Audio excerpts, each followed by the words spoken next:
Hello guys, how we all doing? Welcome back to another video. Now today I am back with the Matt SB or the EFL podcast, and I'm joined by Leon. How you doing, mate?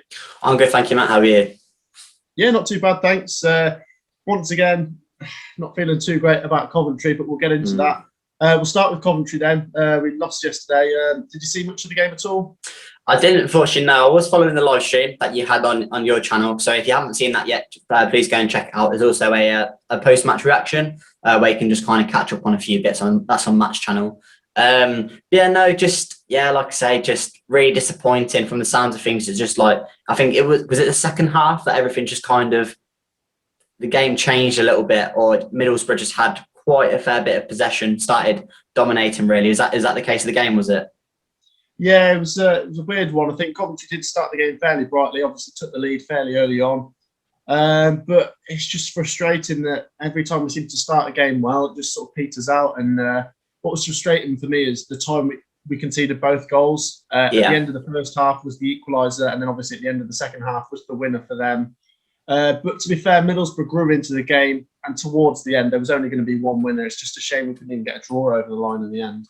Yeah, definitely. I think that was a killer as well with the, what was it? I think it was like 87th minute or 88th minute. It might have even been 89th. I think, then when those goals go in at those times, you roughly know, like, majority of the time, you're not going to get a goal back because, Middlesbrough will just shut up shop after that and make sure they don't concede another in stoppage time. But where does that leave things in terms of the table now? Well, Coventry stayed 20th in the table. The other results on the night saw Huddersfield draw with Birmingham, which is fairly decent for us because Birmingham stay below us. Huddersfield haven't gone too far ahead of us. But the big game in the bottom three tonight is Sheffield Wednesday versus Rotherham. We'll have to wait and see what the outcome of that one is.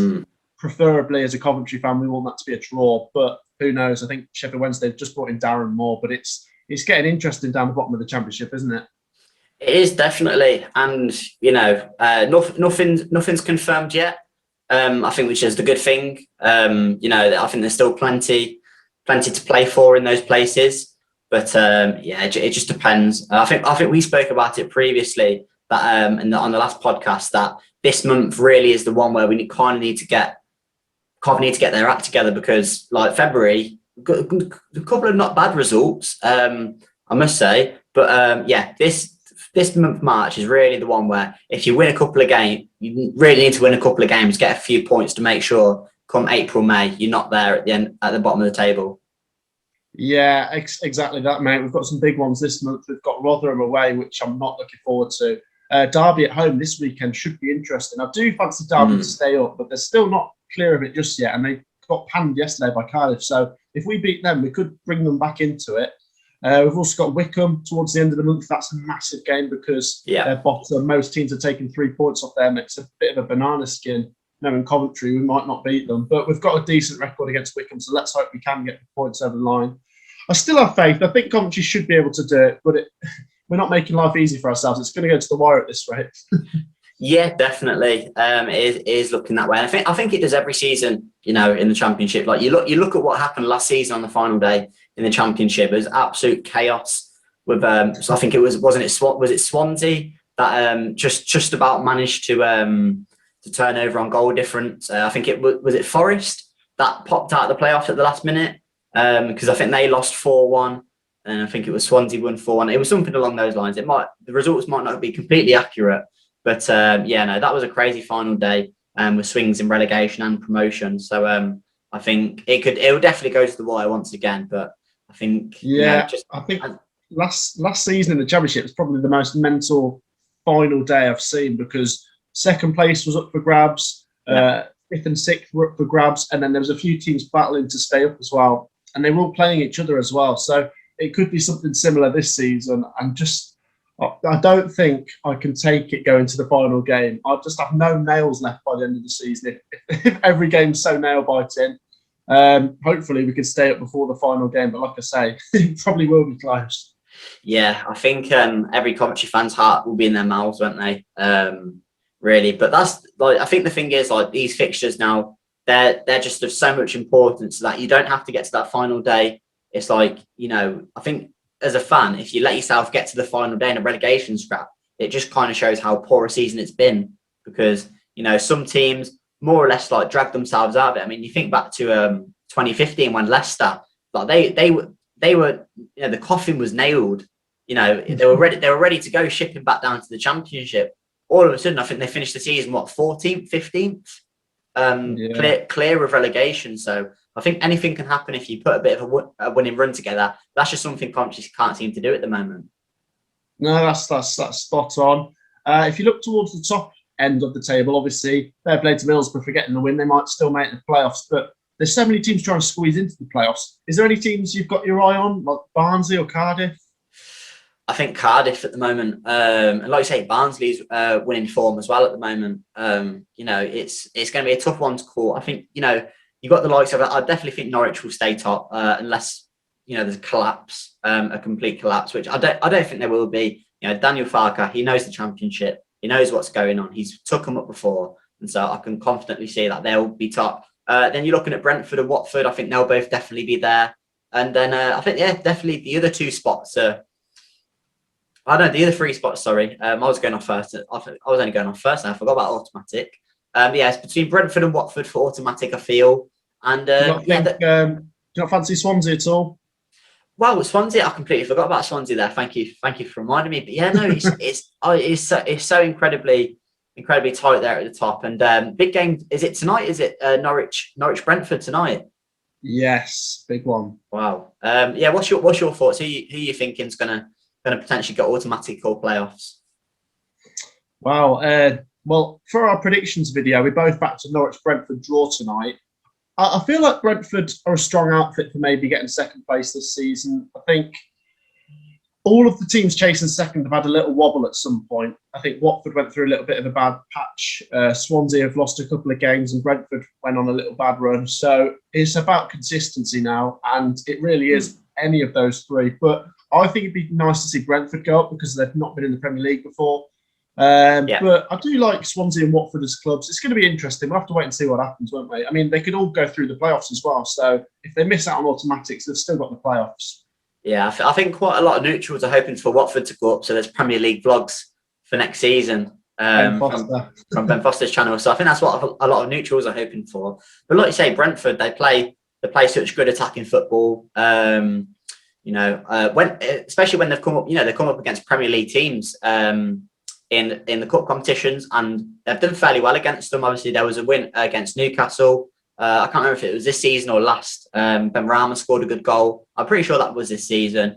And then I'm pretty sure they beat a couple of teams last year as well. So it'd definitely be interesting to see teams like that. And obviously Swansea as well. My only big concern would be, I think sometimes when you take Championship players up to the Premier League, it's how much they adjust or adapt to the Premier League. Can they do that? And I think we're seeing that with West Brom this season. I just think like their overhaul of kind of like not really average players, because I do rate some of them. Like Matthias Pereira, Conor Gallagher, who's on loan from Chelsea.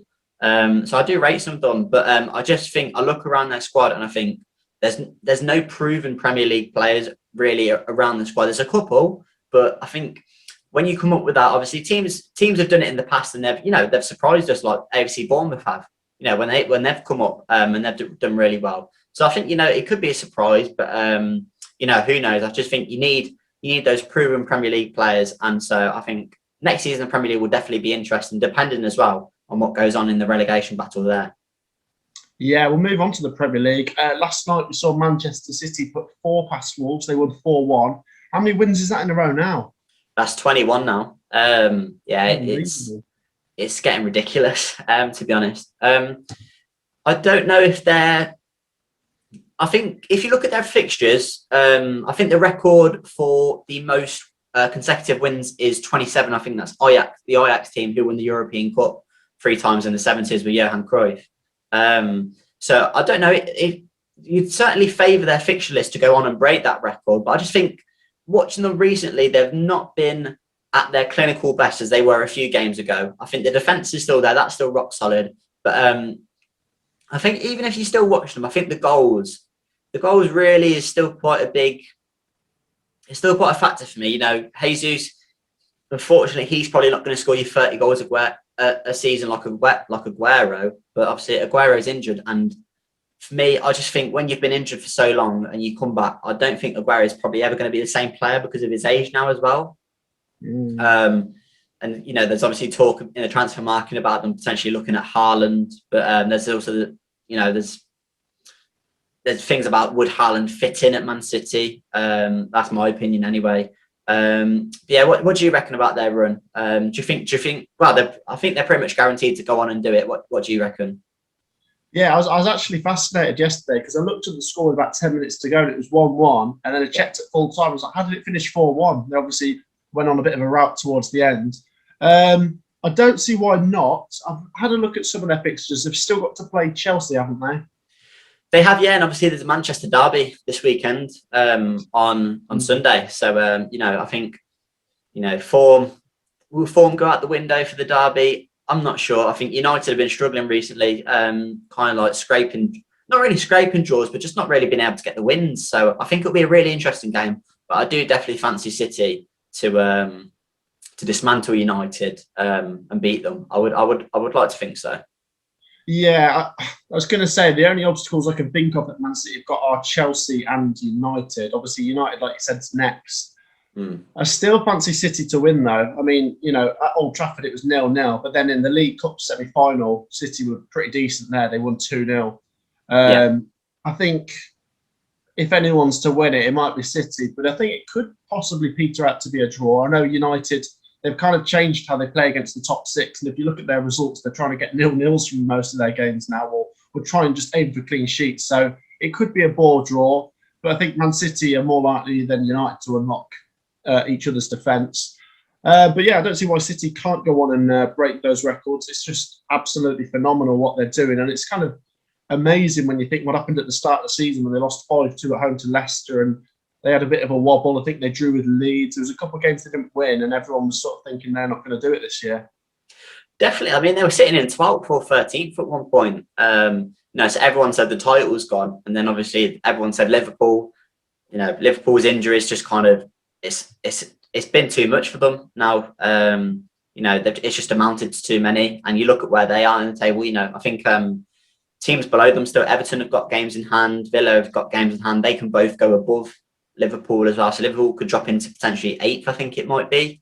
So yeah, it just shows what a crazy season it's been, really. I just think City have just done so well to bounce back. But I think Pep won't have obviously been happy with what was going on. But I think he'd have seen how much teams were dropping off performances. Because if you look at the three teams you'd probably think about for the title, you'd have thought Liverpool, Man United and Man City.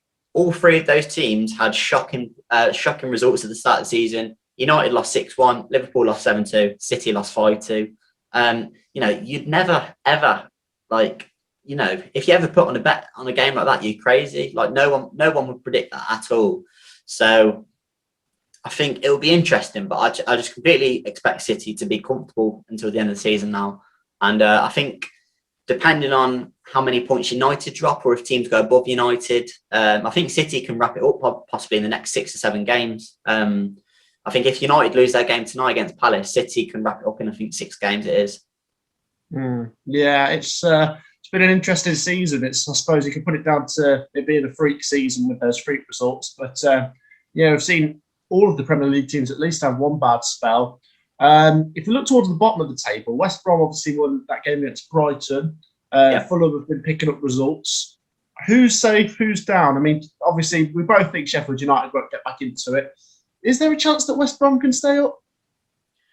I think there's a massive chance still. I look at the way Brighton and Newcastle have been playing recently, and I think there's a massive chance they can drop in, but that's only if West Brom pick up points. I think West Brom really have to try and close that gap. I think it's a 9-point gap at the moment between them and Brighton and Newcastle. So I think if they do manage to close that gap, it will definitely make for an interesting watch come the end of the season. I'm just not sure. But speaking of Brighton, their game recently against West Brom drew a few comments about referees. What do you think about the standard of referees in the country at the moment? Because there's just with everything from VAR to pretty dodgy calls. What do you think about it all?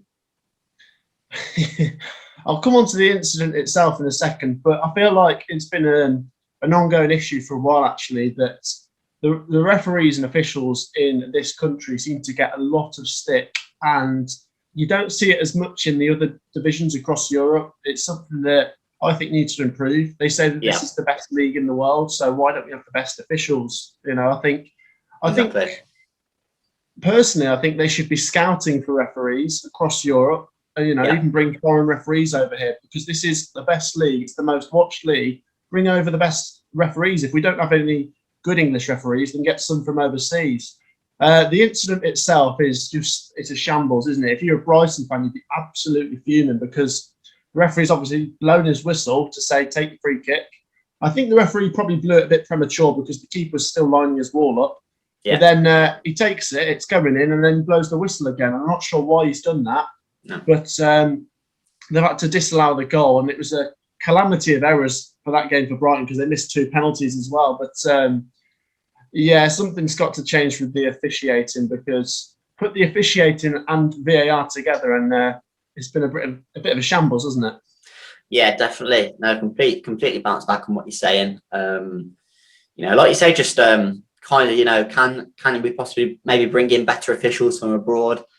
I'm not sure, because obviously, you have the governing bodies, like we have the FA over here who license the referees. Obviously, they'll have that in the Bundesliga, La Liga, the French league, and the Serie A as well. So it could possibly be something for the future. Obviously, we have quite a wide range of referees in the Champions League, but I think even at times, kind of the refereeing is almost differently done in the Champions League, because you see incidents with VAR and they just don't take as long. And I think at times as well, it almost seems like every decision at the moment in England is going to VAR. Whereas in Champions League, at times I've seen decisions just not go to VAR, even if they might be the littlest bit contentious. It's just because the referees are so confident with their decision. Whereas I think over here now, with I think the media's played a massive role in it as well, calling out officials on it. And so I think, the officials must be kind of like, you're second guessing everything, even if, I think maybe 5 years ago, you were so confident that someone had given away a penalty. Now you're not sure, and then, you kind of just, because I think if you see it and you're not sure, just let play go on, and then wait for the ball to go out, and then you can check VAR. But even then, even if you're, 60% sure, 70% sure, there's always that little bit of doubt where, should I give it? Shouldn't I?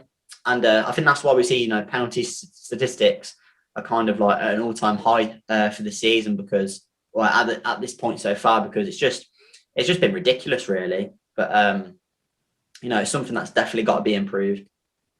Yeah, I couldn't agree more. Honestly, officiating is one of my biggest pet hates in football. I get so mad at it, and VAR as well. I mean, I would want a VAR, but a VAR that works. I think the VAR we've got at the moment's not good, especially when fans go back into the stadiums, because the pause between an incident and then a decision kills the flow of a game. So I think I'd keep VAR, but it needs a lot of it needs revamping. Basically, it needs to be improved. We'll come on to the Champions League, Leon. I know you're a big fan of the Champions League. What did you make of last week's results? Really, really interesting set of results. So obviously we had the likes of City. They went and won 2-0 away against Borussia Mönchengladbach. Quite a straightforward tie in the end. Mönchengladbach didn't really threaten, maybe a few times, a few better balls in the final third. Alisson Player is a very good striker for their team, and he was making some good runs during the game. But it's just the lack of the final ball. They're not a bad side, Mönchengladbach. They tend to do well in the Bundesliga. Qualify for the Champions League or the Europa League more or less every season now. So I think it was possibly a test for City, but just one that they kind of, I'd fully expect them to make it through now after winning 2-0 in the away leg. And then as well, Chelsea at Atletico Madrid winning 1-0 away from home, Olivier Giroud with the bicycle kick. Any thoughts on those fixtures containing the two English clubs?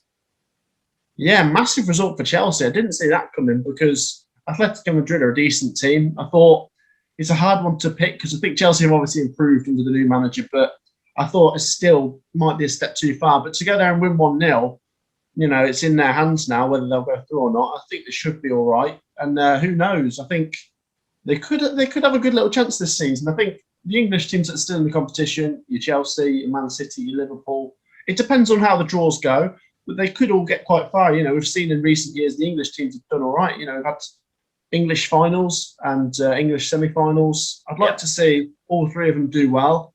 Man City, they're desperate to win the Champions League, and who knows, the quadruple could be on. Do you reckon that could happen?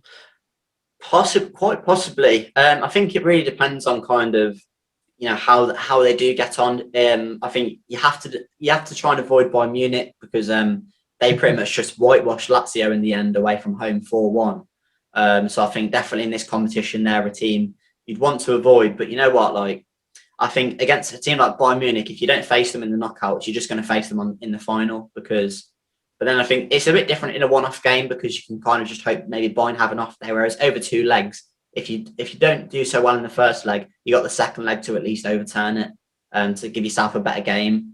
So I think there's always that chance. But me personally, I'd rather just kind of get Bayern Munich out of the way first. And then, not necessarily that's going to be an easy ride because you still got the likes of PSG who look really good at the moment under Pochettino. And so, there's other teams as well who could potentially surprise in Europe this season. So I think we'll just have to see, who knows what's going to go on. But what do you think about the Europa League draw? That was something that came up recently. Some quite tricky ties for some teams. Obviously, Leicester got knocked out as well by Slavia Prague. But yeah, just likes of Man United against AC Milan. That's quite a tricky draw. What do you think about that? Yeah, I thought the Europa League draw was pretty interesting actually because AC Milan, although I still tip United to win that, I think AC Milan's a bit of an interesting one because AC Milan are decent and it'll be obviously Zlatan up against his former club. Should be an interesting one that. I'd like to see AC Milan do well because I'm not a massive fan of Man United, but I still do tip United to maybe even go on and win the Europa League because they're probably the favourites. They've still got a few of the British teams in there. Rangers, I think they drew Slavia Prague, didn't they? So that would have been... They did, yeah, that's right. That would have been Leicester if they'd have gone through. That would have been an interesting one, Leicester versus Rangers. That'd be Brendan Rodgers against his former rival. I'm kind of rooting for Rangers, actually. I like to see the Scottish teams do well. I know Celtic are out now, but it'd be good to see Rangers do bits and maybe go far because, they're a decent club, great fan base. And I can't remember who Arsenal and Spurs got. Spurs got Dinamo Zagreb and Arsenal got Olympiacos, who knocked them out last season with the goal in, I think it was the 119th minute. I can't remember who it was who scored it, but I remember Aubameyang missed a massive chance right towards it, literally in the dying seconds of the game to take it to penalties. I remember that. Yeah, I remember that one now. I think he scored, but then he missed a sitter, didn't he? He did, yeah, that's right. He came in for a lot of stick. I tell you what, Olympiacos, they're not an easy team to break down, are they? Like you said, I think a few years ago, I've just seen them as a Greek team that I don't think too much of, but we've seen them pull out a few decent results in Europe. So I don't know. I mean, Arsenal are looking all right under Arteta, but I still think it's not a draw that you would have wanted because Olympiacos, like I say, they can throw up an odd result. I'd expect Tottenham to win their game. I reckon all 4 of the British teams still in the competition have got a good chance of moving on, and if they do, they might play each other in the next round, which would be interesting. Definitely. I think that would be good, but I think what a lot of fans would hope for is that kind of all teams get to the semi-finals and meet, and then it plays up for more of a chance of an all-English final. But I must say, I really do fancy Spurs. I just think Jose's won this tournament twice before, so he knows kind of how to navigate it. He won it with Porto before the season before they won the Champions League, and then he won it obviously with Manchester United a couple of years ago. And so I just really fancy because I would say United or Arsenal, obviously they're quite strong contenders, but I just think if Jose was to get to the final in a one-off game, I'm always going to back Jose in a final. But I think it could definitely be interesting because I think Spurs are known to kind of have an off day at times. But normally over 2 legs, Spurs do kind of tend to turn it around, even if they do have a poor result in the away tie. So I think it's definitely one to keep an eye out for. And obviously with Gareth Bale returning to form as well, how big a weapon could he be for Spurs on their Europa League march? Exactly that. Obviously, Spurs' last game in the league, they beat Burnley 4-0, and Bale looked at his best there, didn't he? He did, definitely. I think he's something like 7 goal involvements in the last 4 games, I think it is, which is crazy stats just for 4 games. But I think, Spurs fans are obviously going to want to see that continue for the rest of the season. And rightly so, because, when you watch Bale, you know he's a top-class player. You know what you're going to get from him. And I think it was such a surprise to everyone when they saw how poor he was, or how little game time he was getting. So I think it's only right that he can kind of get back to the level that he was at before. And he's definitely shown signs of that. And I think another player that could definitely, what a team Spurs would be if they could get Dele Alli back to his best as well. So, they've only got Kane, Bale, Son, and Dele Alli. What a front four that is. That's ridiculous. That's up there on paper with some of the best in Europe. Yeah, Dele Alli on his day. All 4 of them on their day. Quality players. We'll wrap up the podcast there, guys. Thank you for watching. Thank you for joining me today, Leon. Absolutely, no worries. Are you okay just to tell some of the viewers about some of your upcoming videos in the future? Have you got any ideas soon to hit 2K, hopefully?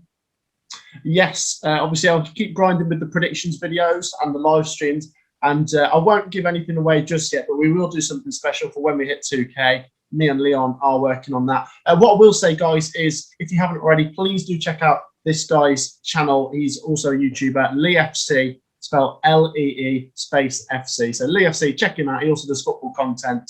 And cheers for watching this one, guys. Make sure to leave a like, subscribe to the channel if you're new, and we'll see you in the next video, guys. Peace out. See you soon.